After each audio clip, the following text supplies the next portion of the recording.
Salut tout le monde, j'espère que vous allez bien.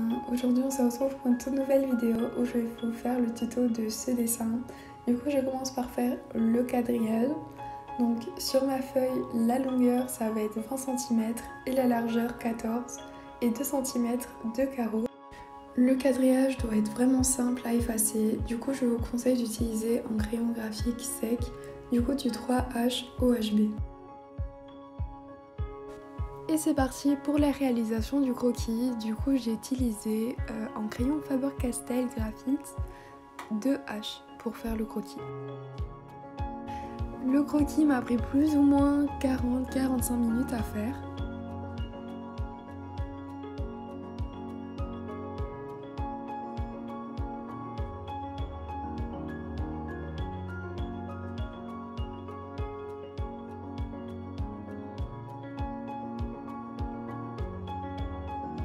Et voici le résultat.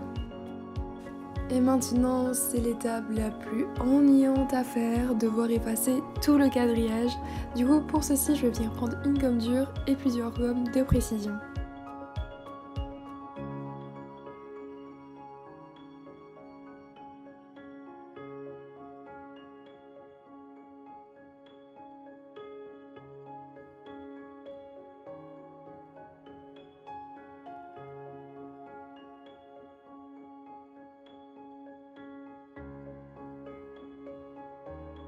Une fois que tout le quadrillage est bien effacé, je vais venir prendre une gomme mie-de-pain Faber-Castell.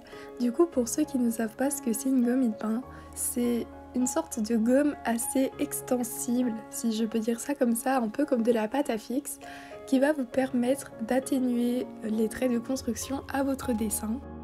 Et du coup, je vais venir passer un coup de gomme sur tout le croquis.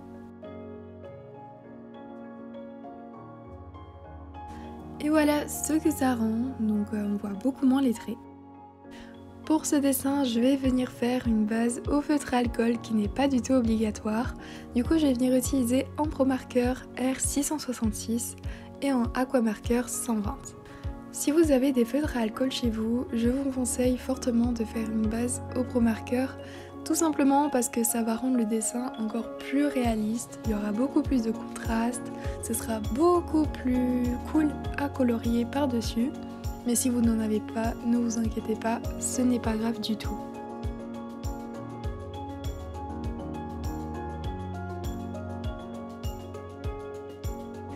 D'ailleurs, n'oublie pas d'aller t'abonner à ma chaîne YouTube et à mon Instagram. Cette vidéo m'a pris énormément de temps à tourner et énormément de temps à faire le montage.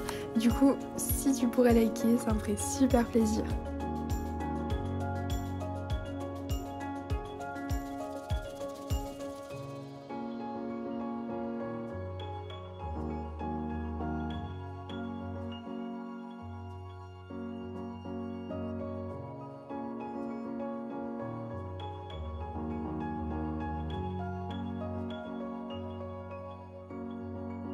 Et maintenant on passe à l'étape des crayons de couleur. Du coup je vais venir utiliser un crayon rouge Faber-Castell. Du coup le numéro de référence est 142.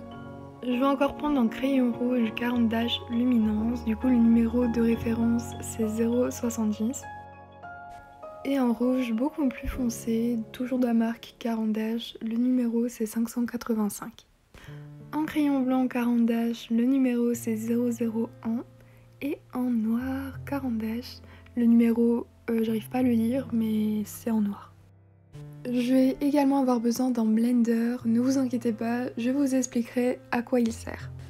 Alors ça va être super dur à expliquer mais je vais faire de mon mieux. Donc d'abord je vais venir déposer mes couleurs sans trop appuyer, du coup vraiment les déposer légèrement pour moi avoir un point de repère. Donc je commence par les couleurs les plus foncées.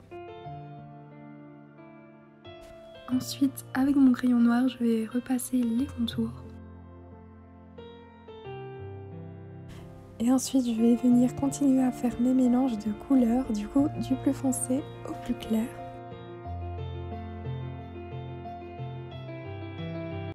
Et voici enfin l'étape du blender.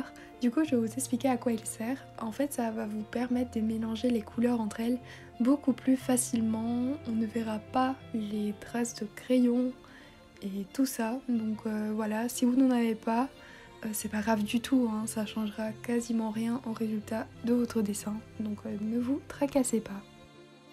Au cours du tuto, vous allez voir qu'à un endroit du dessin, j'ai mis du Posca, du coup, du stylo gel blanc que je vais effacer par la suite parce que ce n'était pas ça du tout qu'il fallait faire. Du coup, ce que je suis en train de faire là, ne le reproduisez pas.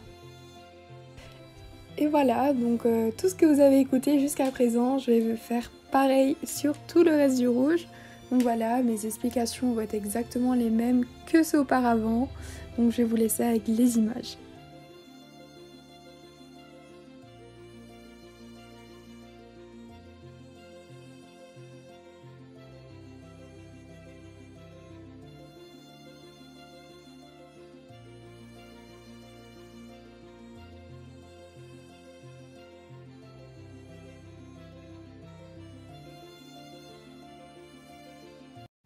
Alors ici, pour la virgule, je vais uniquement la remplir de noir. Et pour le reste du noir du dessin, ça va être exactement pareil. Je vais juste le remplir de noir. Et à quelques endroits, je mettrai des petites zones d'éclaircie. Ensuite, je vais venir faire les petits traits de la couture. Et au moment où ça passe à la virgule, je vais changer de couleur, je vais mettre du blanc. Je vais venir prendre une estompe en papier qui va me servir à assombrir au maximum le blanc pour faire une sorte de Jordan qui a déjà été un peu utilisé pour que ce soit plus réaliste.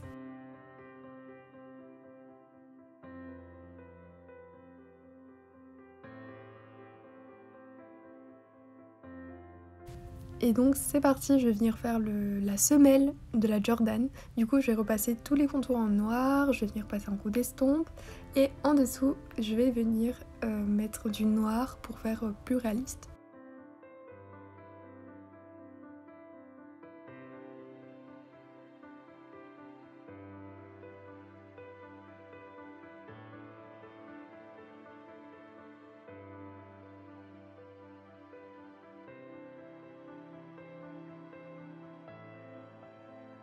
Alors pour ce qui est de l'étiquette, je vais venir le faire au stylo gel blanc. Du coup moi la marque c'est Posca. Donc je vais écrire Nike.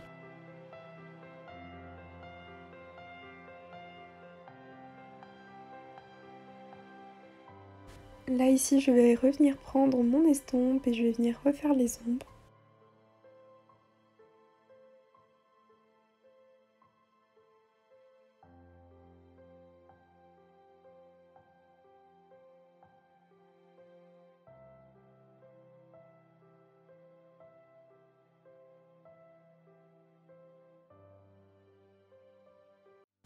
Ensuite, avec un crayon noir, je vais venir repasser sur les lacets et je vais également ajouter du blanc pour faire un peu des reflets. La deuxième Jordan, je ne la ferai pas avec vous en vidéo parce que c'est exactement la même chose que la première, mais par contre je vais vous montrer le résultat final. Et voici le résultat du dessin, j'espère qu'il vous aura plu et que ce tuto vous aidera. Bisous!